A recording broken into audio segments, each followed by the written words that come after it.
Estamos con Aníbal Fernández, senador de la Nación, como todos los días lunes, para hablar de los temas importantes de la semana en nuestro país.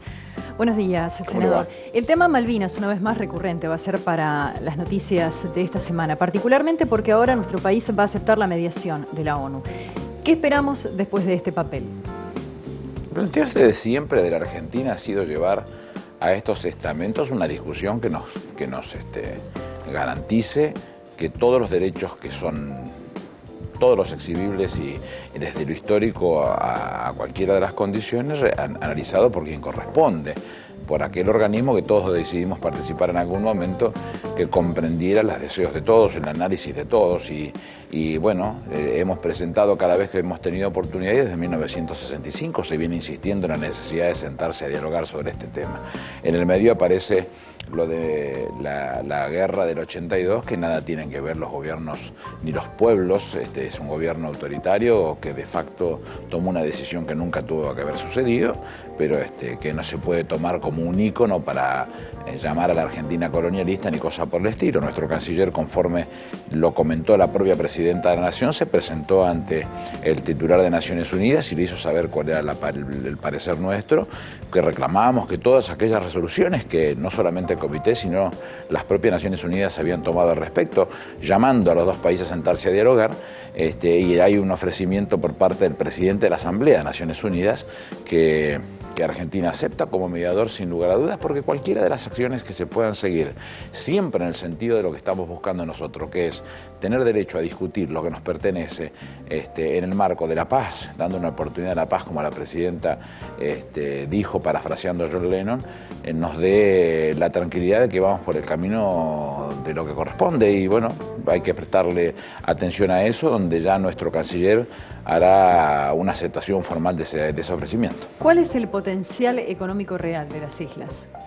El potencial es mucho, pareciera ser, en riqueza ictícola por un lado y en riqueza petrolera, que es lo que se está hablando en estos momentos. La preocupación también es mucha, porque no solamente se depreda, estamos hablando de pesca de abajo del paralelo 42, con lo cual no es la misma merluza que comemos acá comemos la merluza upsi, y allá se como la merluza, se pesca la merluza hockey, que tiene la cola más larga, y normalmente es la que se utiliza en pasta de pescado o en algún otros elementos. La realidad es que nos estamos encontrando en depredación de ese tipo de fauna y además lo que más nos preocupa es en el tema de petróleo, que estamos a 14.000 kilómetros de distancia del Reino Unido y queremos saber qué sucedería si pasara un problema como el que ya pasó en el Golfo de México y que vimos entre todos la situación espantosa en la que quedó ese lugar a metros de los Estados Unidos, con todos los elementos a la mano para poder cumplir y resolver esa problemática.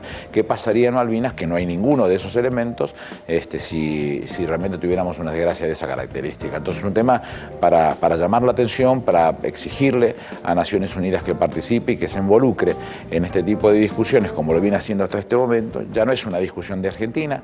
Argentina, tanto en Mercosur como en UNASUR, como en la CELAC, todos los países vienen diciéndolo, es imperioso que se sienten a dialogar y no hay país en el mundo que lo reconozca, incluyendo los propios del Commonwealth, al Reino Unido, que tenga derechos soberanos respecto de las islas, con lo cual no tiene ningún sentido. Mire, cuando se crea Naciones Unidas, solamente se reconocen o se presentan 80 casos de problemas de colonización, 80. Argentina hace sus reservas respecto del territorio de Malvinas y Gran Bretaña presenta lo que ellos llamaron territorios británicos de ultramar, así la llamaron a Malvinas en aquella oportunidad.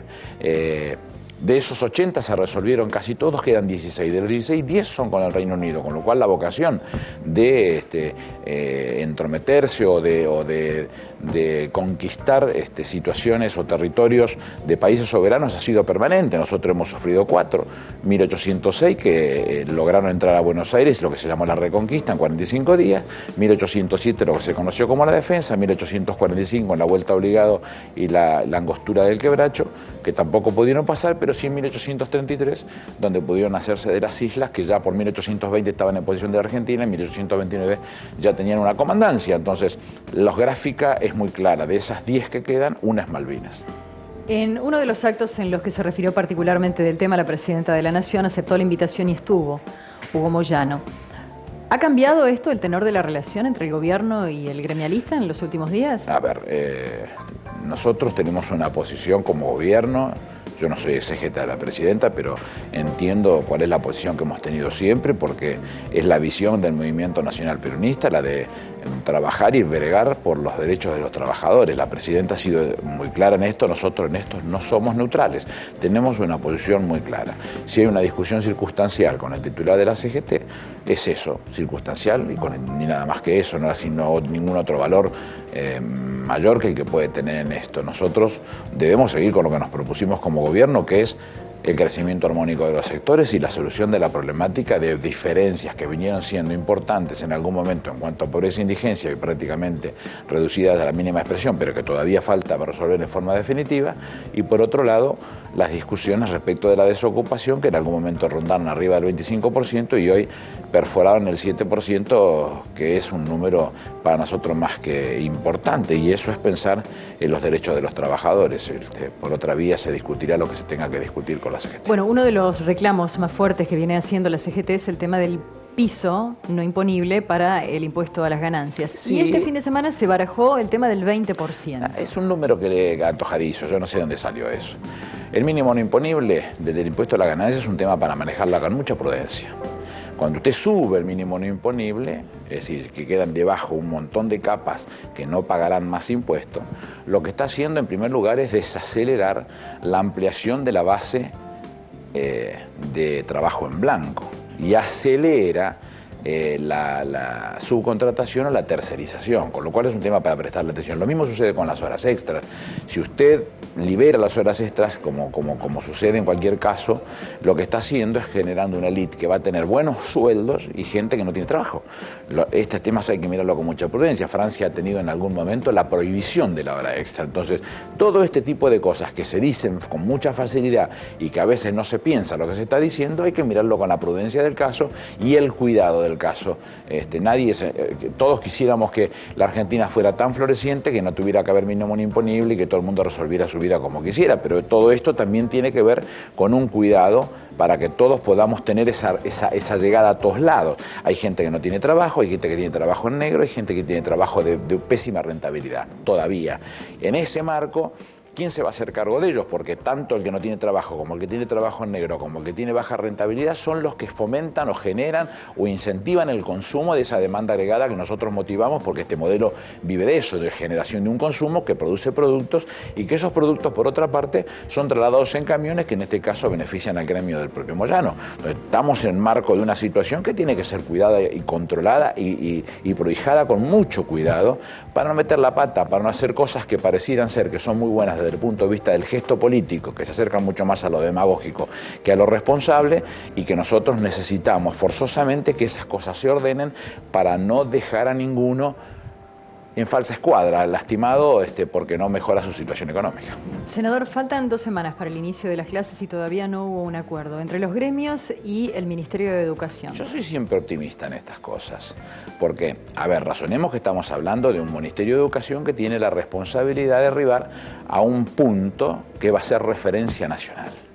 Y ese punto de referencia nacional es el que después compara con las otras provincias y les permite a las provincias, en algunos casos mucho mayor que lo que está generando la propia paritaria nacional, como sucede con Santa Cruz, como sucede con Tierra del Fuego, por poner 2 ejemplos, definir números mucho mayores que los que está definiendo la propia paritaria. Y algunas provincias donde ha compensado la nación históricamente, no sé cómo terminará en este caso, pero hay que ser optimistas y yo he escuchado gremios docentes que no dieron esto como una preocupación o como un tema por terminado, todo lo contrario, como que estaban encaminados en una discusión que puede gustar o no puede gustar, pero hay que seguir hablando sentados a la mesa uno frente a otro para intentar encontrar una solución, y yo soy optimista que se va a encontrar. Bueno, en este marco y con el tema de los porcentajes de los incrementos salariales, particularmente en este año, senador, ha llamado la atención el incremento de las dietas de senadores y diputados, justamente. Yo no es mucho para lo que tengo para decir, porque no conozco cómo está formada todavía, no lo he visto los números. Le voy a decir el fondo, estoy de acuerdo. ¿Por qué razón? Y porque ¿cuánto hacía que tenía atrasos esto? Y la pasan realidad, de 17.000 a entre 30 y 35.000. Es que no lo tengo el número exacto como es, pero estoy de acuerdo con la decisión.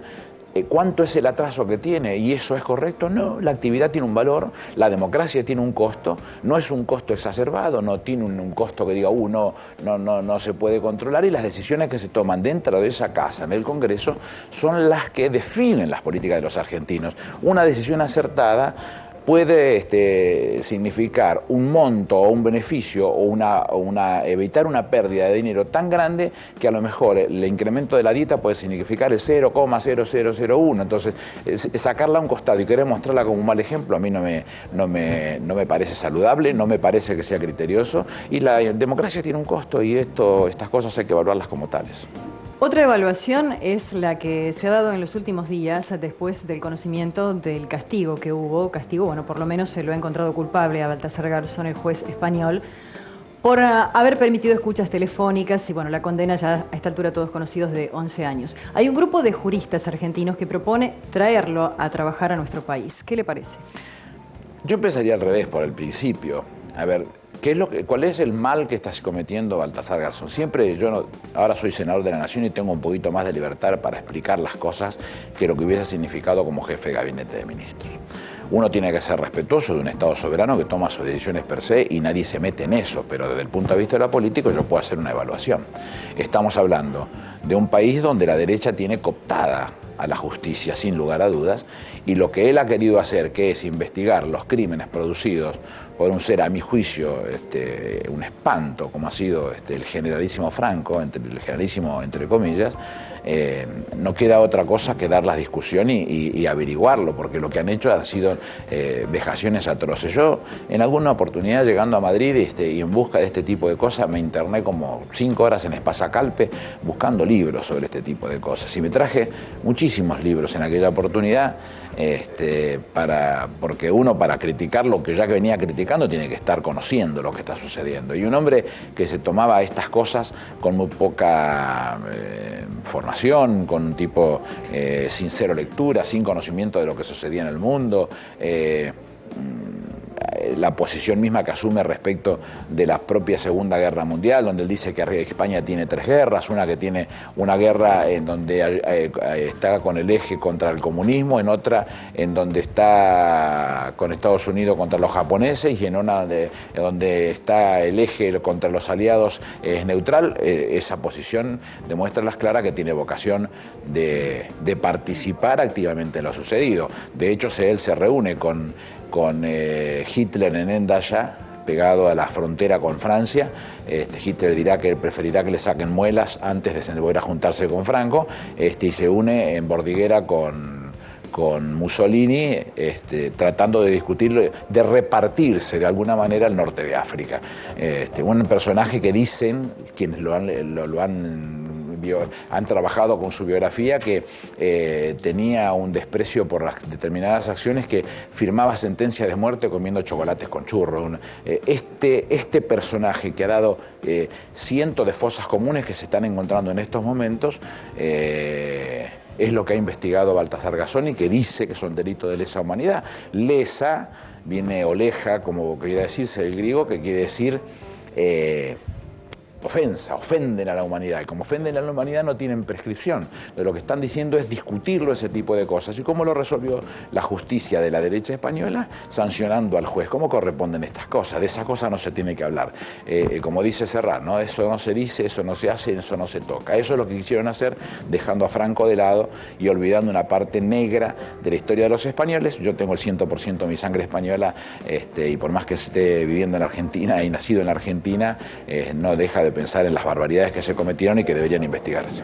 Aníbal, la última es de fútbol. Primero lo felicito por Quilmes porque ganó 2-1, está a un punto de los 3 líderes, pero además quiero preguntarle por el tema de lo que pasó en La Plata ayer, porque los vecinos de Avellaneda no querían que se juegue el partido Chacarita River en la localidad porque hubo destrozos en un partido con Merlo.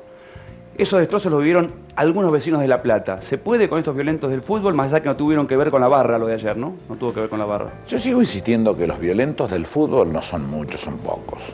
Siempre son los que motivan y generan, y generan, entre comillas, la simpatía que los otros después se sumen. Hay que seguir buscándolos y hay que seguir separándolos. Yo insisto, en el propio club que yo presido, la relación no puede ser con alguien que dice que representa a otros. No tiene que haber esa relación. ¿Por qué razón?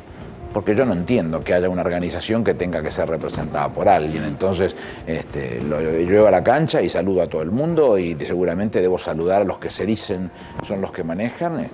Me tiene sin cuidado quiénes son, pero la relación tiene que ser la que sea, y hay un marco de legislación que dice cómo debe ser el comportamiento en los estadios, y ellos tienen que cumplir con ello. Si no cumplen con ello, las fuerzas de seguridad tienen que dar sus respuestas a tales decisiones, porque estas cosas hay que ponerlas en caja definitivamente y sacarlo de los estadios. No tienen solución si no se lo saca de los estadios. Hay dirigentes que tienen miedo por ahí de combatir con ellos. Yo lo digo con todas las letras.